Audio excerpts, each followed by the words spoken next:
మీ అందరికీ కూడా మన ప్రభువును రక్షకుడును త్వరలో రానయ్యున్న యేసు నామములో శుభములు వందనాలు తెలియజేస్తున్నాను. హల్లెలూయా, హల్లెలూయా.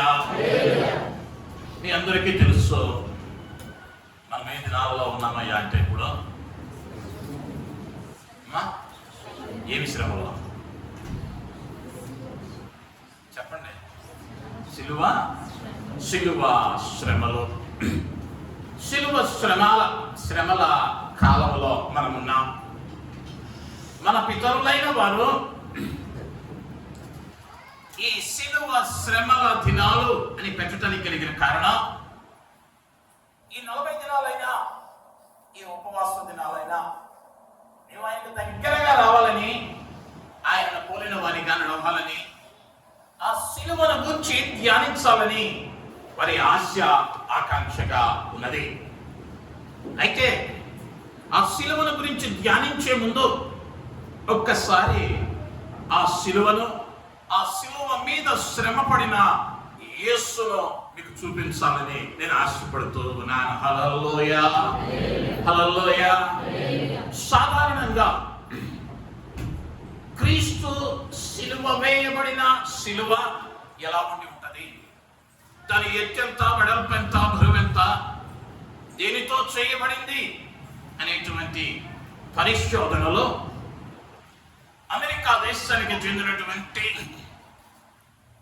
ఆక్స్ఫర్డ్ యూనివర్సిటీకి చెందిన మేధావులైన శాస్త్రవేత్తలు అనేక సంవత్సరాల పాటు ప్రయాసపడి వారు క్రైస్తవ లోకానికి, ఈ మానవాళికి తెలియచేసినటువంటి సత్యాలు ఒక్కసారి మామూలుగా వినటం కన్నా కళ్ళు మూసుకుని దానిని ఒక్కసారి కళ్ళ ముందుకు తెచ్చుకోగలిగితే శిలువ అనే దాని విలువ తెలుసుకోవటానికి అవకాశం ఉన్నది. ఈనాడు అనేక మందికి ఏమైందయ్యా అంటే శిలువ విలువ తెలియక, శిలువ యొక్క విలువ తెలియటంలా. ఒక్కసారి మనం వింటూ ఉన్న దానిని కండ్ల ముందుకు తెచ్చుకుందాం. ఆ శిలువ ఎత్తు ఎంత అంటే 15 అడుగుల ఎత్తు, 8 అడుగుల వెడల్పు. 15 అడుగులు అంటే ఇది మహా ఉంటే ఆ స్లాబ్కు మనం కూర్చున్న దానికి మధ్య ఖాళీ 10 నుంచి 12 అడుగులు ఉంటది. ఇదైతే 10 అడుగులు ఉంటది. అంటే దీనికన్నా 5 అడుగుల ఎత్తు, 8 అడుగుల వెడల్పు. అది ఎంత బరువు ఉందని నిర్ధారించారయ్యా అంటే ఇంచుమించు 150 కిలోల బరువు కలిగినటువంటి చెక్క శిలువ లేదా కొయ్య శిలువ. ఆ శిలువను మోస్తూ ఆయన ఆ కొండల గుండా ప్రయాణమై వెళ్ళాడు. ఒక్కసారి ఆలోచించు, ఆ శిలువ యేసు మోయవలసిన శిలువ కాదు. నా మాట అర్థమైంది అనుకుంటా. అది యేసు మోయవలసిన శిలువ కాదు. ఎందుకయ్యా అంటే శిక్షింపబడటానికి నేరమేమీ ఆయనలో లేదు, కానీ మోయలేని శిలువను మోసాడు. ఎందుకయ్యా అంటే నీ కోసం, నా కోసం 25 కిలోల ఒక వస్తువును లేపటానికే అల్లాడిపోతున్నామే. ఎందుకు నీ బదులు ఆయన మోసాడయ్యా అంటే నీవైతే తట్టుకోలేవని, నీవైతే ప్రాణం విడుస్తావని, అల్లాడిపోతావని నిన్ను ప్రేమించిన ప్రభువు ఆ 150 కిలోల ఆ శిలువను ఆ రాతి నేలన నడుచుతూ మోసిన వానిగా ఉంటూ ఉన్నాడు. ఆయన కాలు చేతులలో మేకులు దిగబట్టబడ్డాయి. ఆ మేకు యొక్క కొలతను ఇచ్చారు. దాని కొలత ఎంత అంటే 8 అంగుళాల పొడవు కలిగిన మేకు. 8 అంగుళాలు అంటే ఇంచుమించు 20.5 సెంటీమీటర్లు. అంటే ఇంచుమించుగా మనం వాడేటువంటి పెద్ద స్కేలులో 3 వంతులు ఉంటుంది, లేదా చిన్న స్కేలు కన్నా పెద్దదిగా ఉంటుంది. మాత్రమే కాదు, ఆ మేకు యొక్క మందం ఎలా ఉంటుందయ్యా అంటే 35 అంగుళం. అంటే అంగుళం అంటే 2.5 సెంటీమీటర్లు. 2.5 సెంటీమీటర్ల కన్నా తక్కువైనది అంటే ఇంత లావున ఉంటుంది. ఒక్కసారి ఊహించుకో, ఎప్పుడైనా చెప్పులు లేకుండా నడిచినప్పుడు ఒక చిన్న పల్లేరుగాయ ఇంత ఉంటుంది, అది గుచ్చుకుంటేనే దాని వలన కలిగిన గాయానికి అల్లాడిపోయావే. మరి నీ కోసం ప్రాణం పెట్టిన ప్రభువు ఏదో యాంత్రికంగా జరగలేదే. ఆ మేకులు దిగబడుతూ ఉంటే ఆయన నరాలు ఎంత శోభను అనుభవించి ఉంటాయి, శరీరము ఎంత బాధను చవి చూసి ఉంటాయో ఒక్కసారి ఆలోచించు. ఆయన దేహమంతటి మీద లోతుగా వెళ్ళబడిన గాయాలు అంటే అరంగుళం కన్నా లోపలికి చొరబడిన గాయాల సంఖ్య 150 గాయాలు. ఆయన శరీరం మీద ఆయన మొత్తము గాయముల సంఖ్య 5480 గాయాలు.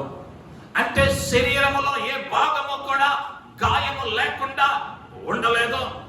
శిరముపై ముళ్ళతో కిరీటము పెట్టారు, 17 ముళ్ళు దానిలో ఉంచబడ్డాయి.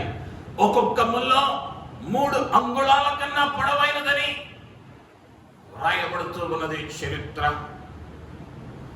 అవన్నీ ఎందుకు చేశాడయ్యా అంటే ఆ ప్రభువు గనక ఆ శిక్షను అనుభవించకపోతే రాబోయే దినాలలో నీవు నేను ఆ శ్రమ అనుభవించాల్సి వచ్చిందని, ఆ శిక్ష అనుభవించాల్సి వచ్చిందని, ఆ కష్టం గుండా మనము వెళ్లాల్సి వచ్చిందని ఆయన నిన్ను ప్రేమించిన వానిగా అంతటి ఘోరమైనటువంటి శిలువను ఆయన తన భుజాన వేసుకున్నాడు.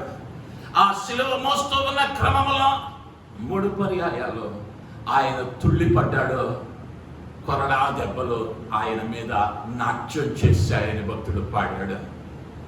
అనేక పర్యాయాల్లో ఆ బాధనేదో ధ్యానం అనుకుంటూ ఉన్నాం. కానీ ఒక్కసారి నీ కళ్ళ ముందుకు ఆ సంఘటన తెచ్చుకోగలిగితే నిన్ను ఎంతగా ఈ లోకంలో ఎవరైనా ప్రేమించగలరా అన్న సత్యాన్ని తెలుసుకుంటావు. నిన్ను కొడతా ఉంటే అర్థం కూడా రాదు, నీ సొంత వారు కూడా. కానీ నీవు ఆయనకు చాలా గొప్ప ప్రత్యేకమైన వాడు కాబట్టే, ప్రత్యేకమైన దాని కాబట్టే అంత బాధ అనుభవిస్తూ కూడా, అంత శ్రమలో కూడా నీ కొరకు నా ప్రభు ఏం చేశాడయ్యా అంటే ప్రాణత్యాగం చేశాడు. ఆ శిలువ విలువను ఎరిగితే మనమేమవుతామయ్యా అంటే ధన్యులము అని పిలువబడతాం. శిలువ దేనికి సదృశ్యమయ్యా అంటే మన రక్షణకు ఆధారం ఆ శిలువే. ఆ శిలువే లేకపోతే రక్షణ లేదు మానవాళికి. ఆ శిలువే లేకపోతే పాప క్షమాపణ లేదు. కంటికి కన్ను, పంటికి పన్ను, ధర్మశాస్త్రపు నిబంధనలో ఉండిపోయేవాళ్ళం, దినదినము పాపములో బ్రతికేసేవాళ్ళం. కానీ ఆ పాప బంధకాల నుండి, శాప బంధకాల నుండి ఆ ప్రభువు మనలను విముక్తుల్ని చేసినటువంటిదిగా ఉంటూ ఉన్నది. ఆ శిలువ మనను ఎంతగా రక్షించిందో ఆ బాధ మనం ఎరిగిన దినాన మనం ఏమవుతామయ్యా అంటే ఆయనకి ఇష్టంగా మారుతాం.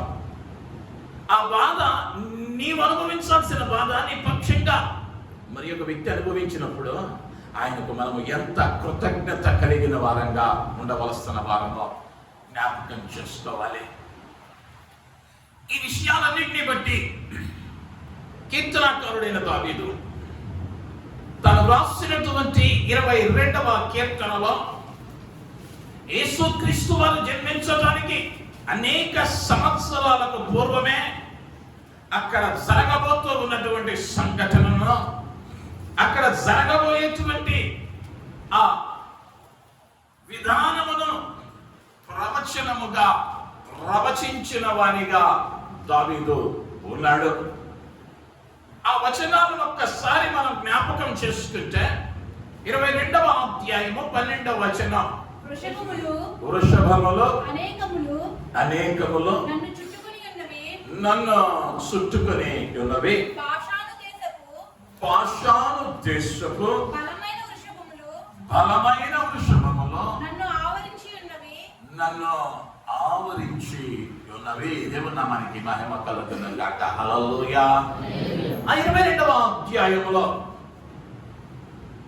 పొందుతున్న శ్రమల గురించి వివరించాడు దావీదు.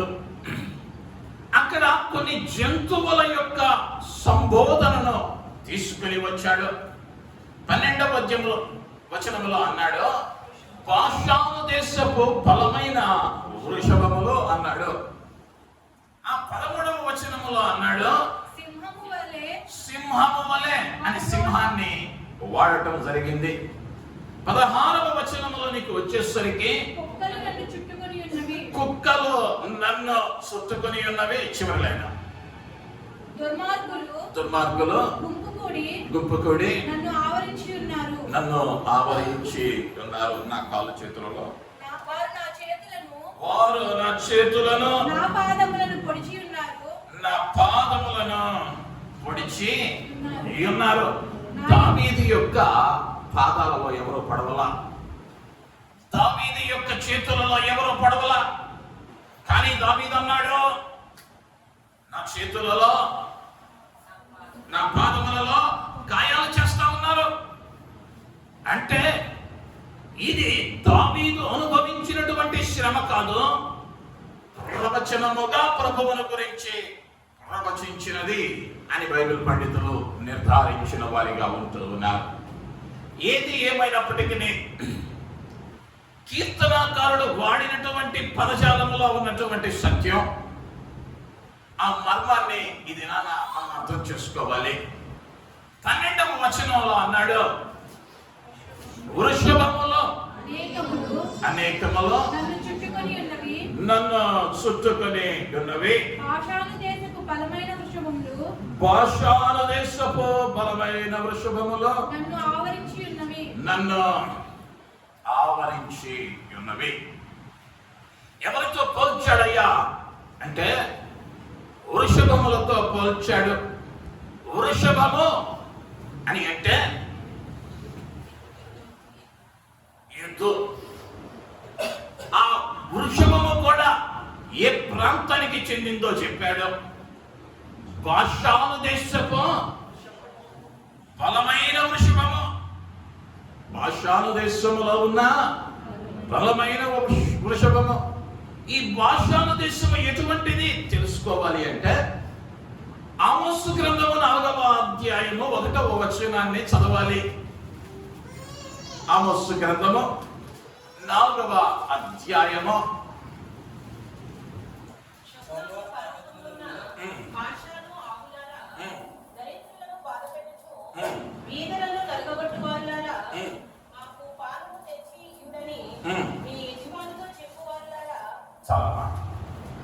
బాషాను ఆవులు ఎలాంటివో వర్ణిస్తూ అక్కడ రాశాడు. అవి ఏం చేస్తున్నాయి అంటే దరిద్రులను బాధ పెట్టుచు బీదలను నరకకొచ్చువారు. అంటే కఠినమైనవి లేదా క్రూరమైనవి. ఈ కఠినమైన క్రూరమైన బాషాను దేశపు ఎడ్లతో పోల్చాడు. వృషభము అంటే ఎద్దు అని చూసాం. బాషాను అంటే విశాలమైన. ఇది గలిలయ సముద్రమునకు తూర్పునున్న ఒక ఫలభరితమైనటువంటి ఫలవంతమైనటువంటి ప్రదేశము. ఈ ఫలవంతమైన ప్రదేశములో ఎదిగిన ఎద్దులేమైనాయి అంటే ఇప్పుడు ఈ యజమానుడికి ఎదురు తిరుగుతూ ఉన్నాయి. మనం అర్థం చేసుకోవాల్సింది ఏంటయ్యా అంటే ఆయన ఏ శిక్షకు యోగ్యుడు కాదు. ఎందుకయ్యా అంటే ఆయన దేవుడు, ఆయనలో పాపం లేదు. ఆయనను తీర్పు తీర్చిన వారు కూడా మాకే దోషమో కనిపించటము లేదు అని అంగీకరించారు. చరిత్ర ఆధారాలు ఉన్నాయి. ఆ దోషము మా మీద మా పితరుల మీద ఉండకుండాను గాక అని వారు చేతులు కడుక్కున్నారు. అది లిఖితమైనటువంటి చరిత్ర. మరి ఎందుకు ఆ శిక్ష ఆయన మీద మోపబడిందయ్యా అని అంటే, ఆనాటి ఆ రోమా ప్రభుత్వ అధికారులు ఏమైపోయారయ్యా అంటే మనస్సాక్షిని కోల్పోయిన వారిగా మారారు. మనస్సాక్షి లేని వారిగా, లేదా మూర్ఖతరపు వారిలాగా నాకు అనిపిస్తూ ఉంటుంది. ఎద్దులతో ఎందుకు పోల్చాడయ్యా అంటే వాటికి జ్ఞాన వివేకములు లేవో, ఆలోచించలేవో, వాటికి ఎంత చెప్పినా అర్థం కాదు. అందుకని పెద్దోళ్ళకు సామెత అన్నారు, దున్నపోతు మీద వర్షం పడ్డట్టే. అంటే వీరికి ఎన్నిసార్లు చెప్పినా ఏం కలగదయ్యా అంటే శలనమో కలగదు. వారితో పోల్చాడు ఆ శిలువ దగ్గర నిలవబడిన వారిని. అయితే వారు ఎటువంటి శ్రమ గుండా ఆయనను నడిపించారయ్యా, లేదా ఎటువంటి హింస అక్కడ జరిగింది అన్న విషయాలను గమనిస్తే, మొదటిగా శారీరకంగా ఆయనను హింసించారు. ఈ భాషాను దేశపు బలమైన వృషభాలు ఏం చేస్తాయి అంటే ఆయన శరీరాన్ని నలగొట్టాయి, ఆయన శరీరాన్ని దున్నాయి, కొరడాలతో కొట్టారు, ప్రక్కలో బల్లెముతో పొడిచారు. ఎన్నో విధాలుగా శారీరకంగా ఆయనను హింసించారు. కొరడాలతో కొట్టవలసిన నేరం నా ప్రభువు చెయ్యలేదో 100% కానీ ఎందుకయ్యా ఆ వేదన గుండా వెళ్ళాల్సి వచ్చింది అంటే, వీరేమైపోయారయ్యా అంటే మేలుకు బదులు కీడు తలపెట్టారు. ఎందుకయ్యా అంటే వారి స్వలాభాపేక్ష నిమిత్తం. వీరెవరయ్యా అంటే యూదులు. వీరికి ఏం తెలుసయ్యా అంటే మెస్సయ్య రాబోతూ ఉన్నాడని తెలుసు. కానీ ఏం చేయలేకపోయారయ్యా అంటే వచ్చిన మెస్సయ్యను అంగీకరించలేకపోయారు. ఎందుకు అంగీకరించలేకపోయారయ్యా అంటే ఆ బోధ ఆయన వారికి అనుకూలంగా లేకపోవటను బట్టి, వారి ఆచారాలకు ఆటంకంగా మారటాన్ని బట్టి ఆయనను అంగీకరించలేకపోయారు. మందిరంలో వ్యాపారం వద్దన్నాడు, అక్కడ ఉన్నటువంటి నాయకులకు నచ్చలేదు. పాపం వద్దన్నాడు, అది ఆనాటి నాయకులకు నచ్చలేదు. లేదా వేషధారణ జీవితం వద్దు అన్నాడు, అది వారికి నచ్చలేదు. అలా చేసిన దేవుడు మరి సమాజానికి ఏం చేశాడయ్యా అంటే, ఆ యూదులకు ఏం తెలుసయ్యా అంటే చనిపోయిన వాడిని ఈయన లేవనెత్తిన వాడని తెలుసు, కుంటివాడిని నడిపించాడని తెలుసు, గుడ్డివాడికి చూపించాడని తెలుసు, మోగవాడికి మాటిచ్చాడని తెలుసు, దయ్యము పట్టిన వారిని విడిపించాడని తెలుసు, రక్తస్రావ రోగము కలిగిన స్త్రీ 12 ఏళ్ళు ఎన్ని పాట్లు పడ్డా రాని స్వస్థత ఈయనను ముడితే వచ్చిందని తెలుసు. నిన్నటి వరకు మన వీధిలో అడుక్కున్నవాడు ఇదిగో మందిరంలో ఆరాధిస్తున్నాడని చూసి ఆశ్చర్యపడిన వారు, ఆలోచించిన వారు. కానీ ఇన్ని చూసినా ఏమైందయ్యా అంటే హృదయం కఠినపరచబడింది. వృషభముల వలె వీరు తయారయ్యారు. అద్భుతాలను చూశారు, కార్యాలను చూశారు, కానీ ఆయనను దేవునిగా అంగీకరించలేదు. అయితే ఈనాడు ఆయనను వెంబడిస్తూ ఉన్నాననుకుంటూ ఉన్నటువంటి నీవు, ఆయన బిడ్డలని చెబుతూ ఉన్న నీవు, ఆనాటి రోమా ప్రభుత్వం ఒక్క పర్యాయమే ఆయనను సిలువ వేసింది, శారీరకంగా హింసించింది. ఒక దినమే, రాత్రి మొదలు మధ్యాహ్నం 3 గంటల వరకు ఇంచుమించు 12 గంటల సేపు ఆయనను చిత్రహింసలకు గురి చేశారు. అయితే నీవు నేను ఒక్కసారి పరిశీలించుకోవాలి, ఈ వృషభముల జాబితాలో నీవు నేనున్నామేమో. ఆ భాషను దేశము బలమైన వృషభముగా నీవైనా నేనైనా మారుతున్నామేమో. జాగ్రత్త పడవలసిన వారమై ఉంటూ ఉన్నా. ఏమిటయ్యా ఆయన మీద గాయాలవటానికి, శారీరకంగా హింస పొందటానికి ఏమయ్యారయ్యా అంటే ఆయన మేలులను గుర్తించలేకపోయారు.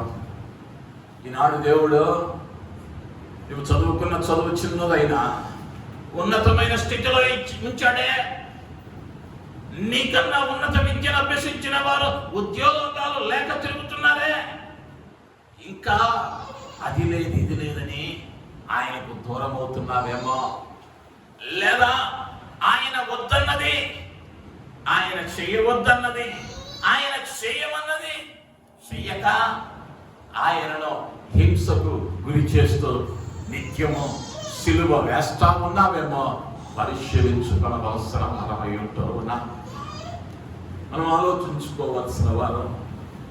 ఆయన సిలువ వేసింది ఆనాడు రోమా ప్రభుత్వమే, కానీ ఈనాడు నీ కండ్లు ఎదుటే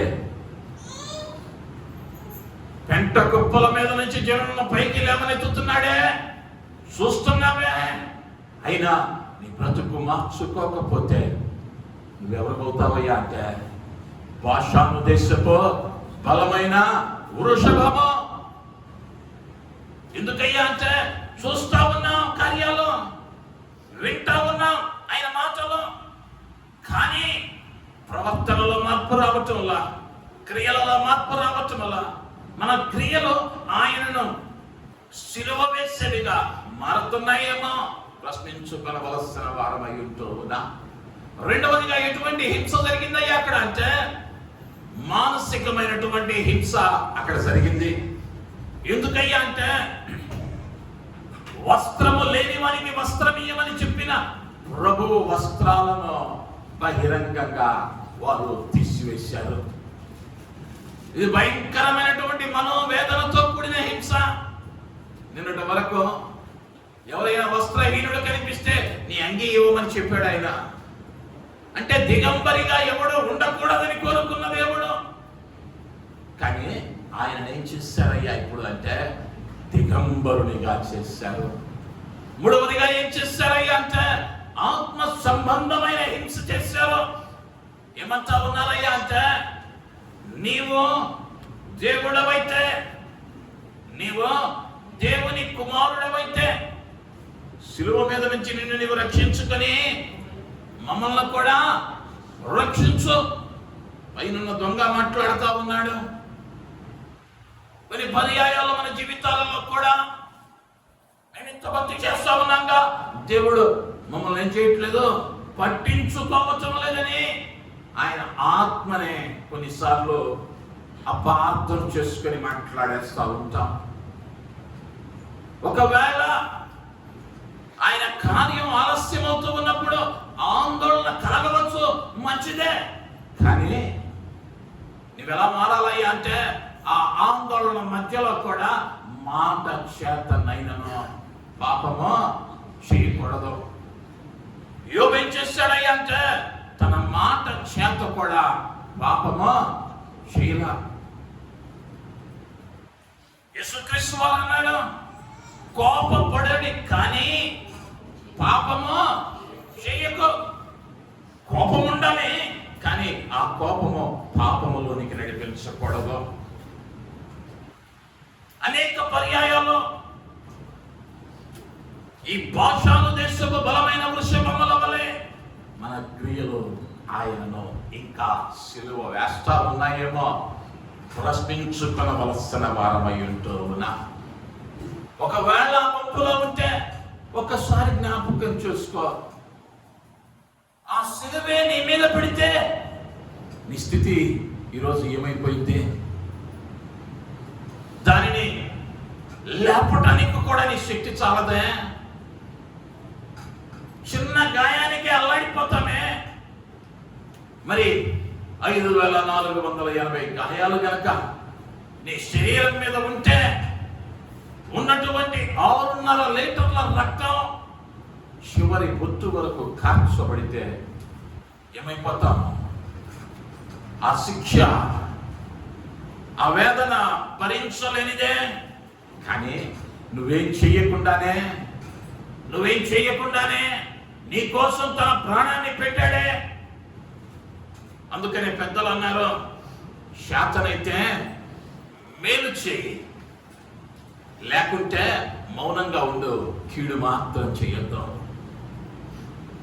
దేవుని వెంబడిస్తూ ఉన్నానంటే దేవునికి నమ్మకమైన వారిగా ఉండు, లేకపోతే వెంబడించొద్దు.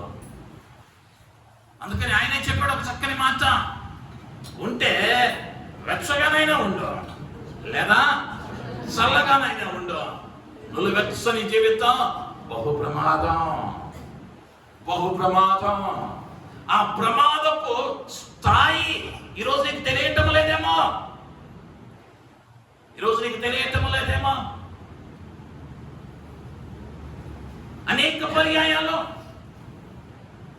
ఆయన శిలువ వేయబడటానికి యూదులు కారణమని, రోమా ప్రభుత్వం కారణమని, ఆయనను అన్యాయంగా శిలువ వేశారని జాలితో మాట్లాడామేమో. అయినా నీవు మోయాల్సిన శిలువ, నీవు భరించాల్సిన శిక్ష, నీవు అనుభవించాల్సిన శ్రమ నీ కోసం ఆయన అనుభవించాడే. దానికి ప్రతిగా నీవేం చేయగలుగుతూ ఉన్నావు? నువ్వేం చేయగలుగుతూ ఉన్నావు? ఆయన కొరకు ప్రశ్నించుకోవలసిన అవసరం. ఆ శిలువ నిన్ను ఒక గొప్ప ప్రమాదం నుంచి తప్పించిందే, దానికి తగిన కృతజ్ఞత మనం చూపగలుగుతూ ఉన్నామా? లేదా అంతటి గొప్ప విలువైనటువంటి స్థితిని అనుభవించి కూడా ఆయన చేయమన్నది చేయక, ఆయన పాటించమన్నది పాటించుక వేదనకు గురి చేస్తా ఉన్నామేమో ప్రశ్నించుకోవాలి. బైబిల్ గ్రంథంలో నువ్వేం చెయ్యాలో చెప్పాడు, ఏం చెయ్యకూడదో చెప్పాడు, ఎక్కడ నడవాలో చెప్పాడు, ఎక్కడ నడవకూడదో చెప్పాడు, ఏ వస్త్రం నీకు మంచిదో చెప్పాడు, ఏ వస్త్రం నువ్వు ధరించకూడదో చెప్పాడు, ఏ అలంకరణ మంచిదో చెప్పాడు, ఏ అలంకరణ నీకు తగదో చెప్పాడు, ఏ సహవాసం కావాలో చెప్పాడు, ఏ సహవాసం వద్దో చెప్పాడు, ఏది తినాలో చెప్పాడు, ఏది తినకూడదో చెప్పాడు, ఎక్కడికి వెళ్ళాలో చెప్పాడు, ఎక్కడికి వెళ్ళకూడదో చెప్పాడు, ఎక్కడ కూర్చోవాలో చెప్పాడు, ఎక్కడ కూర్చోకూడదో చెప్పాడు. చెప్పనదంటూ ఏమీ లేదు, చెప్పనదంటూ ఏమీ లేదు. అన్ని విఫలంగా వ్రాయబడ్డాయి.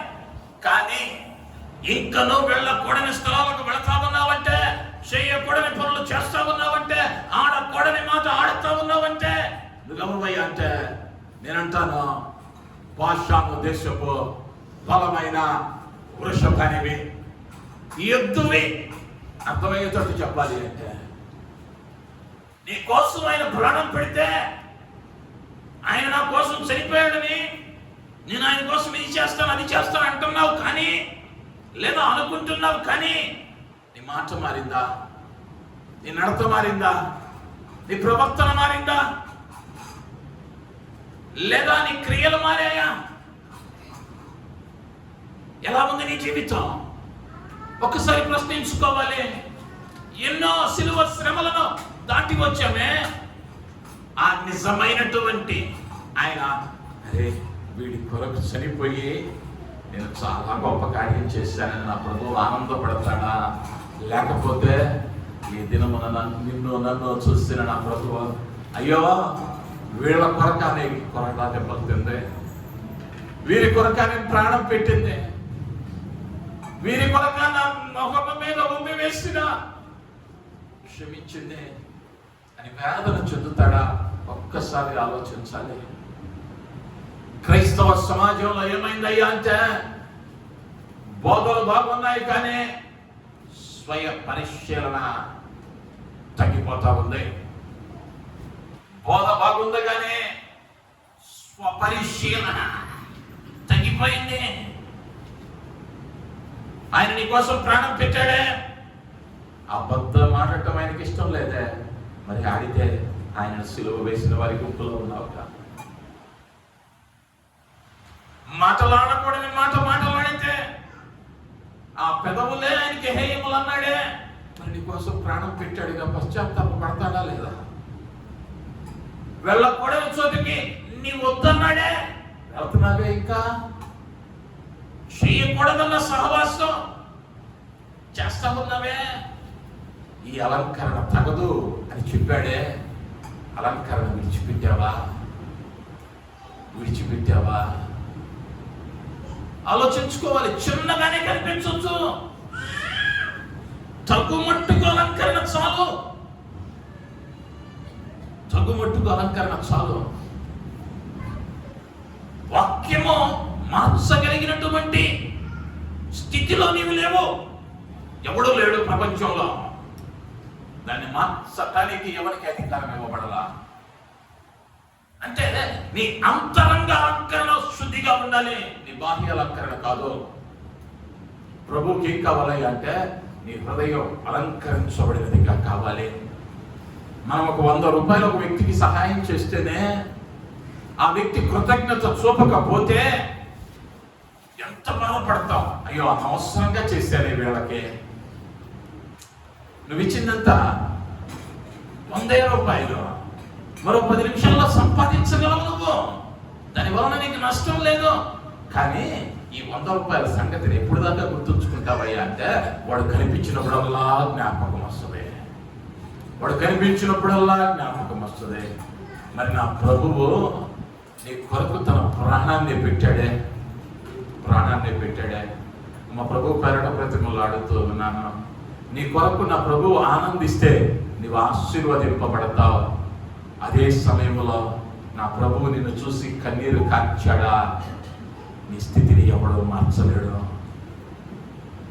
నువ్వు ఎవరికి కనిపించకుండా చేస్తున్నావేమో, నా ప్రభువు కనుల దృష్టి నుండి తాగుకొనగలిగిన వాడు లేడు.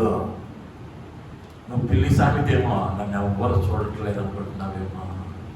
పొరపాటు. చూసే కన్నులున్నాయి, పైన చూసే కన్నులున్నాయి. ఆయన చూస్తా ఉన్నాడు. చాటుమాటులను నువ్వు చేస్తున్న ప్రతి కార్యం, నీ రహస్య పాపాలను కూడా ఎరిగానన్నాడు.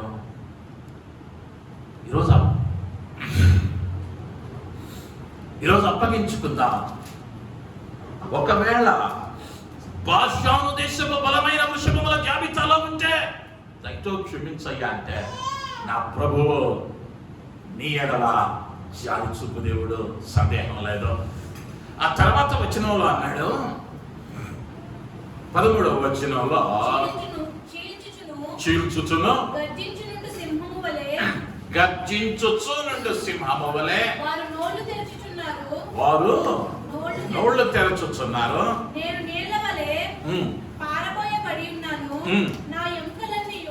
నా ఎముకలన్నీ స్థానము తప్పి ఉన్నవి. దేవుని నామానికి మహిమ కలుగుతుంది కాక. ఎలా నన్ను చుట్టుముట్టారయ్యా అంటే నోరు తెరచిన సింహముల వలె వాళ్ళు గర్జిస్తూ ఉన్నారు. నేను ఇప్పుడు ఎలా అయిపోయానయ్యా అంటే పోయబడిన నీరులా ఉన్నాను. అంటే నీరు ఏ పాత్రలోకైనా పోస్తే ఆ పాత్ర యొక్క స్వరూపంలోనికి మార్చబడిపోయింది.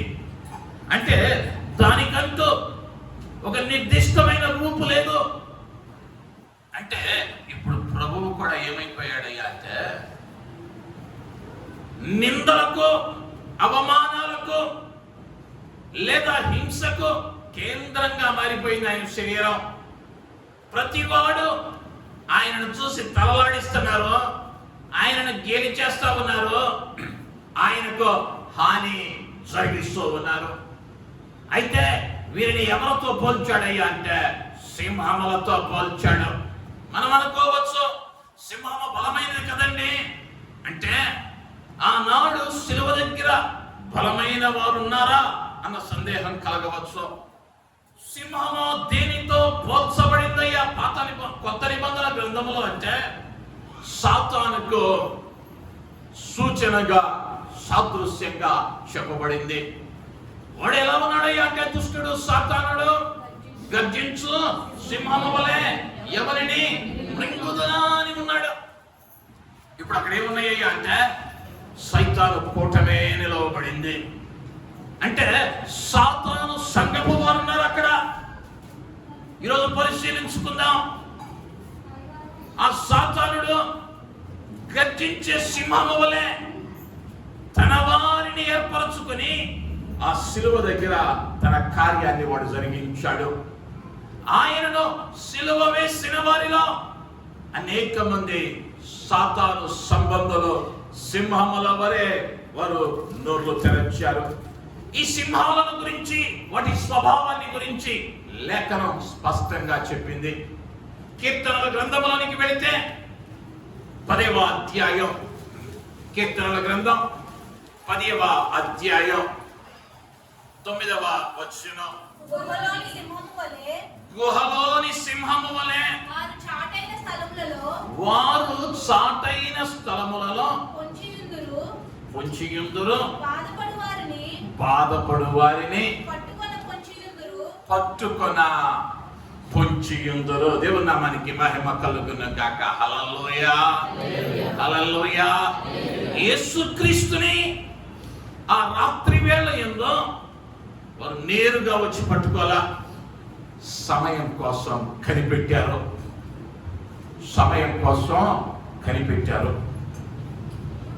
నేరుగా వస్తే ఆయన శక్తి ఏంటో తెలుసు వారికి. ఆయన మాట్లాడితే చనిపోయిన లాజరు లేచి వచ్చాడే, ఒకవేళ ఆయనకు బంధించడానికి నేరుగా వెళితే వీరందరూ మరణించుదురు గాక అని అంటే ఒక్కసారిగా వాలిపోతామయ్యా. ఎందుకయ్యా అంటే చనిపోయిన వాడిని లేపిన వాడు బ్రతికున్న వాడిని చంపటం పెద్ద విషయం కాదు. ఇంతవరకు చరిత్రలో ఎవరో చేయని అద్భుతం చేశాడు కాబట్టి ఏం చేయలేమయ్యా అంటే ఆయనకు ఎదురుగా వెళ్ళలేము. కాబట్టి ఇప్పుడు ఏం చేస్తారయ్యా అంటే పొంచి ఉన్నారు సింహము వలె. సాతానుడు కూడా ఏం చేస్తాడయ్యా అంటే నేను నేరుగా అటాక్ చేయడు వాడు. జాగ్రత్తగా ఉండాలి. వాడు పొంచి ఉంటాడు. ఎప్పుడైతే నీలో నిరుత్సాహత, నిస్సహాయత లేదా నిరాశ ఎదురైందో, నేను చెప్పానా అవ్వ దగ్గరికి వెళ్ళింది, ఈ పండు తినమ్మా ఏం కాదు అని చెప్పలా. ఆమె వాడిన పదజాలం ఏందో తెలుసా సాతానుడు? ప్రభువు నిన్ను తోటలోని అన్ని పండ్లు తినమన్నాడు కదా, ఇదొక్కటి ఎందుకు తినమన్నాడో తెలుసు, వద్దన్నాడో తెలుసా? ఇప్పుడు వచ్చింది ఈ ఆలోచన. అవును కదా, అన్ని తినమన్నాడే, ఇది మాత్రం ఎందుకు వద్దన్నాడు అంటే దీనిలో ఏదో ఉంది. వాడు ఏం లేవనెత్తుతాడయ్యా అంటే మొదటిగా సందేహాన్ని లేవనెత్తుతాడు. వాడు పొంచి ఉన్నాడు. ఆ సందేహానికి నీ జీవితంలో తావిచ్చావా, నువ్వెవరవుతావయ్యా అంటే సింహము సాతానుడు. నీవును ఆయన సిలువ వేసిన వారిలో ఒకరివవుతావు. ఎందుకయ్యా అంటే ఆత్మీయ జీవితంలో ఇంతకు మునుపు ఎన్నో అద్భుతాలు చూసావు, కానీ నిన్నేమో కొండంత సమస్య నుంచి బయటకు పడేస్తే ఇప్పుడు ఎదురొచ్చిన పిల్లకాలం చూసి ఇది జరిగిద్దా, ఇది చేస్తాడా అన్నావా, వాడు వెంటనే తలుపు తీసుకొని వచ్చి డైనింగ్ టేబుల్ మీద సెటిల్ అయిపోతాడు. నువ్వు అనుకుంటున్నావేమో వాడు వచ్చి కనుక కూర్చుంటే పొరపాటున తెల్లారే నువ్వు పంపించచ్చు. కానీ ఏం చేస్తాడు తెలుసా? వాడు వెళ్ళి వారికన్నా మరి చెడ్డమైనటువంటి 7 వేసుకొని వస్తాడు. అంటే నువ్వేం చేయకూడదయ్యా అంటే ఆ చిన్న మాటకు, ఆ చిన్న క్రియకు, ఆ చిన్న అలవాటుకు నువ్వేం చేయకూడదయ్యా అంటే చోటు ఇవ్వకూడదు. అని పొంచి ఉంటాడు. ఎప్పుడు అలవాటు చేద్దామా ఈ అలవాటు, ఎప్పుడు నేర్పిద్దామా ఈ పద్ధతి, ఎప్పుడు నేర్పిద్దామా ఈ మాట. వాడు పొంచే ఉంటాడు. వాడు నేరుగా వాడు నల్ల కొమ్ములు వేసుకొని, ఎర్ర కొమ్ములు వేసుకొని, నల్లటి బట్టలు వేసుకొని నీ ఎదుటికి రాడు. ఎట్టొస్తాడయ్యా అంటే నీ ప్రక్కన ఉన్న స్నేహితుడిలాగా వస్తాడు, నీ ప్రక్కన ఉన్నటువంటి బంధువులాగా వస్తాడు. అక్క ఇది చెయ్యక్క, ఏం పర్లేదా, ఆ పాస్టర్ గారే చేసేవాడు. జాగ్రత్త జాగ్రత్త. ఏమవుతుందయ్యా అంటే వాడు పొంచి ఉన్నాడు అవకాశం కొరకు. అవకాశం ఇచ్చావా, నీవు కూడా ఆయనను దినదినము సిలువ వేసే వారిలో ఒకరివైపోతావు.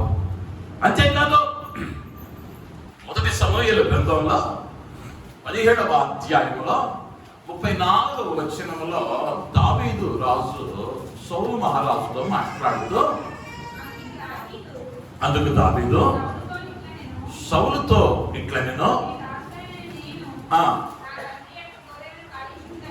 నా తండ్రి యొక్క గొర్రెలను కాయించుండగా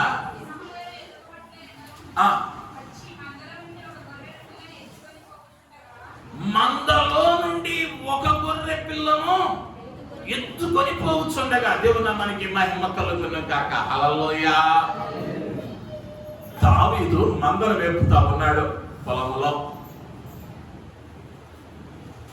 ఈ యొక్క సింహం ఎక్కడ ఉంటుందయ్యా అంటే అడవిలో ఉంటుంది. కానీ అడవిలో ఉండే సింహం ఎక్కడికి వచ్చిందయ్యా ఇప్పుడు అంటే మందలోకి వచ్చింది. మంద దేనికి సాదృశ్యమయ్యా అంటే సంగమునకు సాదృశ్యం. ఆ మందకు ఎవరున్నారయ్యా అంటే దావీదు అనబడిన కాపరున్నాడు. మంద ఉంది, మందకు కాపరున్నాడు. మందల్లో ఉన్న ఒక్క గొర్రెను ఏం చేస్తా ఉన్నదయ్యా అంటే ఎత్తుకుని పోతా ఉంది. అంటే మిగిలిన గొర్రెలను ఎందుకు తీసుకుని వెళ్ళలేదయ్యా అంటే అవి మెలకువగా ఉండి ఉంటాయి. ఇది రాబట్టం చూసి తప్పించుకుని ఉంటాయి. ఇదేమైందయ్యా అంటే నిద్రలో ఉండి ఉంటది, లేదా అజాగ్రత్తగా ఉండి ఉంటది. మందలో ఉంది, కాపరున్నాడని తెలుసు. గట్టిగా కేక వేస్తే కాపరు వస్తాడని తెలుసు తన గొర్రెకు. కానీ కేక వేయలేని స్థితిలో ఉంది, శమనం లేని స్థితిలో ఉంది. ఇప్పుడు సాతానుడు ఏం చేశాడయ్యా అంటే ఎత్తుకొని వెళ్ళిపోతా ఉన్నాడు. ఈ సాతానుడు ఏం చేస్తాడయ్యా అంటే నువ్వు సంఘంలోనే ఉన్నావు, నీకు కాపరున్నాడు, చక్కని ఆత్మీయ ఆహారము నింపబడుతూ ఉన్నది. కానీ నువ్వేం కావాలయ్యా అంటే మెలకువ కలిగి నడుచుకోవాలి. మెలకువ కలిగి లేకపోతే నువ్వేమవుతావయ్యా అంటే ఆ సింహముల జాబితాలో కలిసిపోతావు. కలిసావా? ఈనాడు భక్తిలో ఆదివారం మాత్రమే భక్తి చేస్తా ఉన్నావా? జాగ్రత్త. మిగిలిన 6 దినాలలో ఎప్పుడైనా వాడు చెతికెళ్ళిపోవచ్చు. ఇక ఎత్తి వెళ్ళిపోయినాక ఏమైతాయి అంటే ఆదివారం కూడా కష్టమైపోయింది. ఆదివారం కూడా కష్టమైపోయింది. ఎందుకయ్యా అంటే ఈ ఒక్కరోజేనండి సెలవు. ఇంట్లో బట్టలు ఉతకాలి, ఇల్లు శుభ్రం చేయాలి, ప్రార్థనకి ఆలస్యంగా వెళ్ళాలి. ఆఖరణ వెళ్ళి యేసు రక్తమే జయము, అయ్యా నన్ను కాపాడు, నా ఇంటిని కాపాడు అని వస్తే చాలు. ఇది కాదు ఆయన కోరుకుంటూ ఉన్నది. తనతో నడిచినటువంటి శిష్యులను అన్నాడు, ఆయన అప్పగించబడక మునుపు ఒక్క గడియేనని నాతో మేల్కొని ప్రార్థించలేరా? అర్ధరాత్రి వేళ ఆయన అన్నాడు, మెలకువ కలిగి ప్రార్థన చేయండి. రోజు భయంకరమైన దినాల్లో ఉన్నాం. మీకు తెలుసో లేదో, ప్రతి గంటకు కొన్ని వేల మంది ఇంటి నుంచి బయటకు వెళుతూ మళ్ళొస్తాం అని చెప్పిన వాళ్ళు కొన్ని శరీరాలు వస్తున్నాయి. కొంతమందివి వార్త మాత్రమే వస్తా ఉంది, శరీరం కూడా దొరకట్లా. వింటా ఉన్నారో లేదో, వింటా ఉన్నారో లేదో. ఇటీవల తెలంగాణలో ఒక ఘోర ప్రమాదం జరిగింది. ఇంకనో 18 మృతదేహాలు దొరకల. ఇంచుమించు 20 రోజులు దాటిపోయింది. ఒకవేళ దొరికినా ఇప్పుడు ఏ స్థితిలో ఉంటాయి అంటే ఎముకలు మాత్రమే ఉంటాయి, గుర్తుపట్టలేము. భయంకరమైన దినాల్లో ఉన్నాం. నువ్వు ఇంకా భద్రంగా ఉన్నావంటే, నువ్వు ఇంకా గాలి పీలుస్తూ ఉన్నావంటే, నీలో ఊపిరి ఉందంటే, ఒక్క మాటలో చెప్పాలి అంటే ఆయన నిన్ను ఇంకా ఎదురు చూస్తా ఉన్నాడు. ఆయన నీకు ఇంకా సమయం ఇస్తా ఉన్నాడు. ఇకనైనా మేలుకో, ఇకనైనా మేలుకో. నీ విశ్వాస జీవితాన్ని నీ కొరకు మరణించిన క్రీస్తు మీద కట్టుకో. నీ కళ్ళకు ఈరోజు బాగుండొచ్చు, కానీ దాని అంతమో ప్రమాదమే.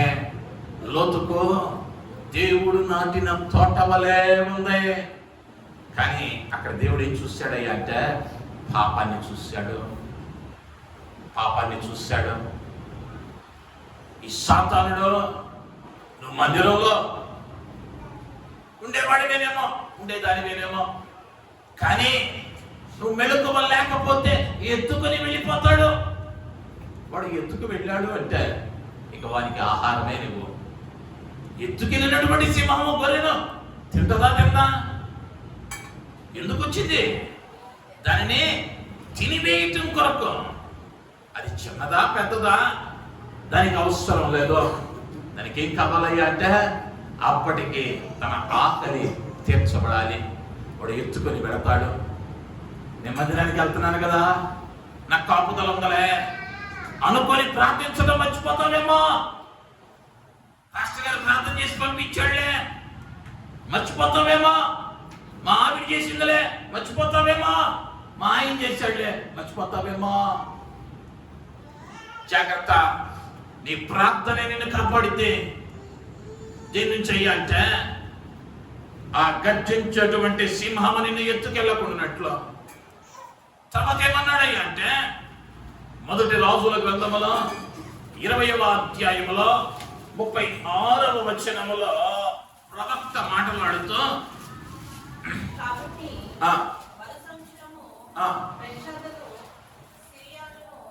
మొదటి రాజులు నీవు యెహోవా ఆజ్ఞకు లోబడకపోతివి గనుక నీవు నన్ను విడిచిపోగానే సింహము నిన్ను చంపునని అతనితో చెప్పెను. అక్కడ మాట జాగ్రత్తగా వినండి. నీవు ఎవరి మాట వినలేదయ్యా అంటే యెహోవా ఆజ్ఞను లోబడక పోతివి కనుక. ఆ ముందున్న మాట చదివితే ఏంటయ్యా ఆజ్ఞ అంటే నన్ను కొట్టుమనగా అతనిని కొట్టుటకు. కొట్టమని ఆయన ఎవరో తెలుసా? ప్రవక్త. ప్రవక్త ఏమన్నాడయ్యా అంటే తన యుద్ధం ఉన్నటువంటి ఒకరిని పిలిచి నన్ను కొట్టమని చెప్పగా ఈ వచ్చిన వానికేమో ఏం భయమయ్యా అంటే మా పెద్ద పాస్టర్ గారు టీచర్ గారు ఏదో అన్నాడులే కొట్టమని. కొట్టడం పద్ధతి కాదు అని ఆగాడు. మంచిదంటారా చెడ్డదంటారా? పద్ధతి అందామా పద్ధతి కాదందామా? వాస్తవానికి లోక ప్రకారంగా చూస్తే అది పద్ధతే. ఎందుకయ్యా అంటే పెద్దవాడు గౌరవించాడు, కొట్టమన్నా కొట్టలేనన్నాడు.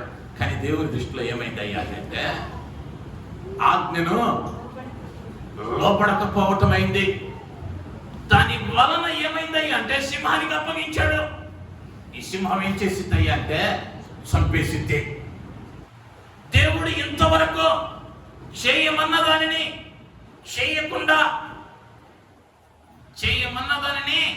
చేయకుండా నిర్లక్ష్యం చేస్తా ఉన్నావేమో, సింహానికి అప్పగించేస్తాడు. ఆ సింహం ఏం చేసిందయ్యా అంటే చంపేసింది. మత్తయి సువార్తలో కొన్ని చక్కని మాటలు ఉంటాయి. మీరు తిను వాటిని, విలువైన వాటిని కుక్కలకు వేయకుడి, మంచి పదార్థములో పందులకు వడ్డించకుడి. ఎందుకయ్యా అంటే వాటికి విలువ తెలియదు. పందులకి కుక్కలకి భోజనం పెట్టడం గురించే దేవుడు మాట్లాడాడు కాదే, విశ్వాసుని గురించి మాట్లాడాడు. క్రైస్తవుని గురించి మాట్లాడాడు, మనుషుని గురించి మాట్లాడాడు. అంటే దేవుడు ఒక మాట నీతో చెప్పాడు అంటే దాని ద్వారా ఆయన నామం మహిమపరచబడటానికే. అంతేకాని నేను చెయ్యను అని ఆయన ఆజ్ఞను నిరత ఉన్నావేమో. నీ కొరకు ప్రాణం పెట్టిన వాడు ఆయన స్పష్టంగా చెప్పాడు, నీ కీడు కొరకు ఏది చేయను, సమస్తము నీ మేలు కోసమే చేస్తాను. కీడు చేయటం తెలియదు ఆయనకి, కీడు చేయటం తెలియదు. ఆయనను నమ్మి పాడైపోయానని చెప్పగలిగిన వాడు ఎవడు లేడు ఈ లోకంలో. పాడైపోయిన వాడిని బాగు చేయటం మాత్రమే తెలుసు. కానీ ఈ మూఢలోకానికి అది అర్థం కావటంలా ఆయన ఏం మార్చడానికి వచ్చాడయ్యా అంటే మతం కాదు, మతిని మార్చడానికి వచ్చిన దేవుడు. త్రాగుబోతు వాడిని ఆ బానిసత్వం నుంచి బయటకు తేవడానికి వచ్చాడు, వ్యసనాలతో ఉన్న వారిని విడిపించడానికి వచ్చాడు, పాపములో ఉన్న వారిని పరిశుద్ధతలోనికి నడిపించడానికి వచ్చాడు. కానీ మనం ఏం చేస్తా ఉన్నామయ్యా అంటే ఇంకనో పొంచి ఉన్న సింహాల వలె ఎప్పుడు అవకాశం దొరికిద్దా అని ఎదురు చూస్తా ఉన్నామేమో. మరి ఒక మాట అంటాడు దానియేలు గ్రంథంలో 6వ అధ్యాయం 24వ వచనంలో, ఇదేం చేసిందయ్యా సింహము అంటే ఇంకా ఏమి మిగల్చదు నీలో ఆత్మీయత. నీ ఎముకలు నేలకు అంటక ముందే ఎముకలను సైతము పగలగొట్టింది. వారిని, వారి భార్యలను, వారి కుటుంబాలను ఆ సింహాల బోనులో వేయగా వారి ఎముకలు సహితము పగలగొట్టి నీ ఎముకలు కూడా ఉండవు. నా దగ్గరికి నువ్వు వెళ్ళావంటే, నా ప్రభు దగ్గర ఉన్నావనుకో, నువ్వు ఏ రూపంలో మార్చబడతావయ్యా అంటే ఈ మట్టి శరీరము విడిచిపెట్టి మహిమ శరీరముతో నా ప్రభుత్వం కలిసి ఉంటావు. అదే ఇంకా విడిచిపెట్టకుండా నీ కొరకు ప్రాణము పెట్టిన ప్రభువును అలక్ష్యం చేసి ఈ లోకములో దొరుకుతున్నటువంటి తాత్కాలికమైన ఆనందాల వెంట పడుతూ సత్యం తెలిసి కూడా ప్రభు పేరట హెచ్చరిస్తా ఉన్నాను. పరిశుద్ధంగా ఎలా జీవించాలో తెలుసు, పాపం అంటే ఏంటో తెలుసు, ఆజ్ఞాతిక్రమం అంటే ఏంటో తెలుసు, ఏది చేయకూడదో తెలుసు, ఏడకు వెళ్ళకూడదో తెలుసు, ఏది వాడకూడదో తెలుసు. అయినా చేస్తున్నావా? జాగ్రత్త. ఉగ్రత సింహము రూపములో నిన్నొచ్చి నీ ఎముకలను సైతము పిండి చేయకముందే, మరణ పడక ఎక్కకముందే ప్రభు పేరట బ్రతిమలాడుతూ ఉన్నాను. ఆయన ఇచ్చినటువంటి ఆ శిలువ వలన కలిగిన రక్షణను సొంతం చేసుకో. ఆ ఆనందాన్ని అనుభవించడానికి ప్రయత్నించవలసినదిగా మనవి చేస్తూ ఉన్నాను.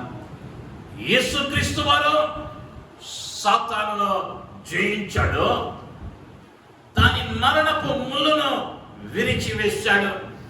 అంటే ఇప్పుడు ఆ సింహానికి ఏమీ లేదయ్యా అంటే చెయ్యుంది కానీ పంజా లేదు. ఇప్పుడు ఉన్నటువంటి గోళ్ళు లేమో, ఒట్టి మాంసపు ముద్ద, దాని ముళ్ళు విరిచేస్తాడు ఆయన, దాని కోరలు పీకేశాడు, మరణపు ముళ్ళును విరిచి తిరిగి లేచాడు ఆయన. అదే శక్తి నీకు ఇచ్చాడు. ఇచ్చినా కూడా వాడలేకపోతున్నావు అంటే నిన్నైనా నన్నైనా ఏమనాలే?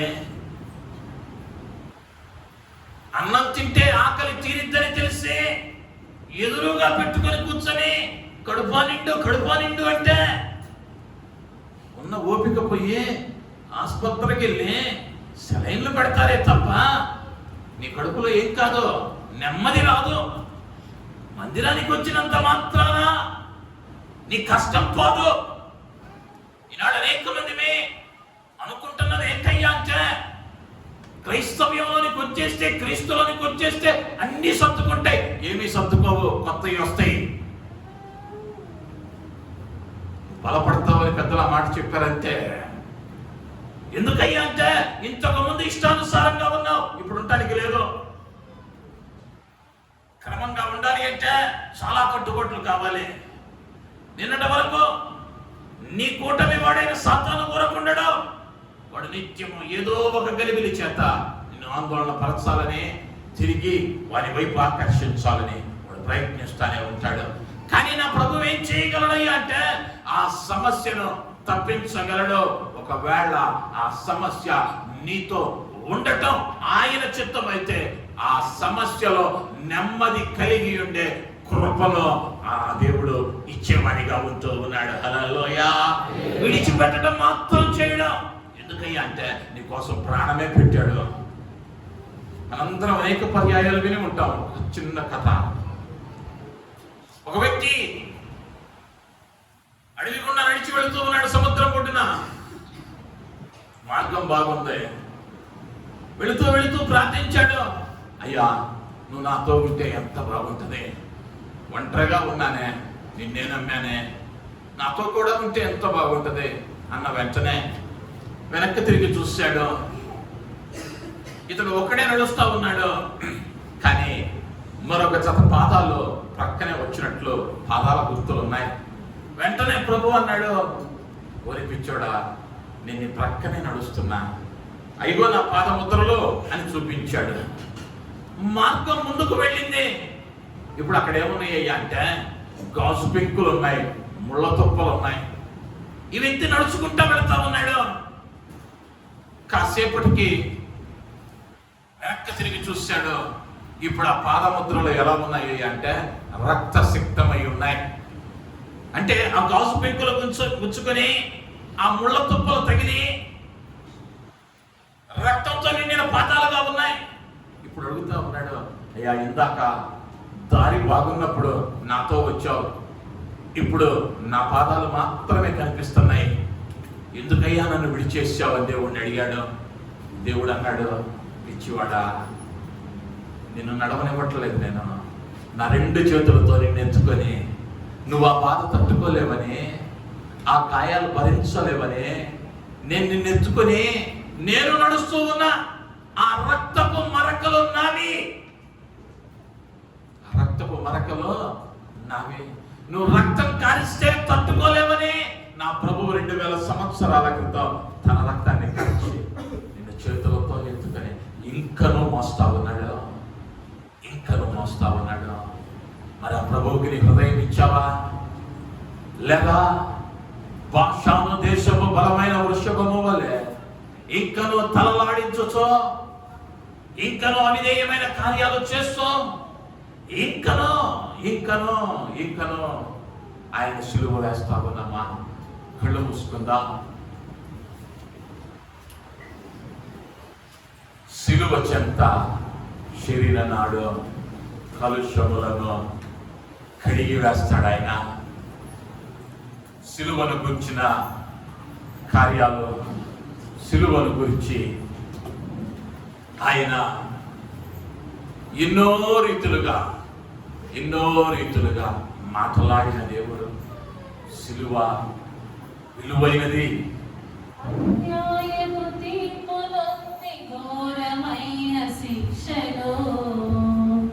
వేషాన్ని చాలలో దోషినై నిలిచా, అన్యాయపు తీర్పు నొంది ఘోరమైన శిక్షను, వేషాన్ని చాలలో దోషినై నిలిచా.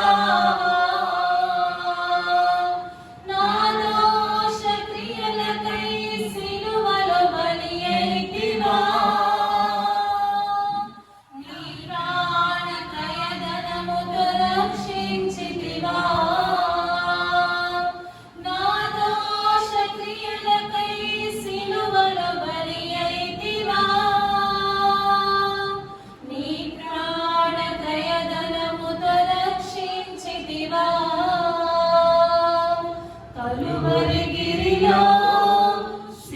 సిలువదారి అయి వేలాడితివా నా యేసయ్యా. కలువరిగిలో సిలువదారి అయి వేలాడితివా నా యేసయ్యా. కలువరిగిరిలో సిలువను ధరించిన వానిగా అయ్యా నా కొరకు వేలాడిన పరిశుద్ధుడా నీకు వందనాలయ్యా. అయ్యా నీకు వందనాలయ్యా.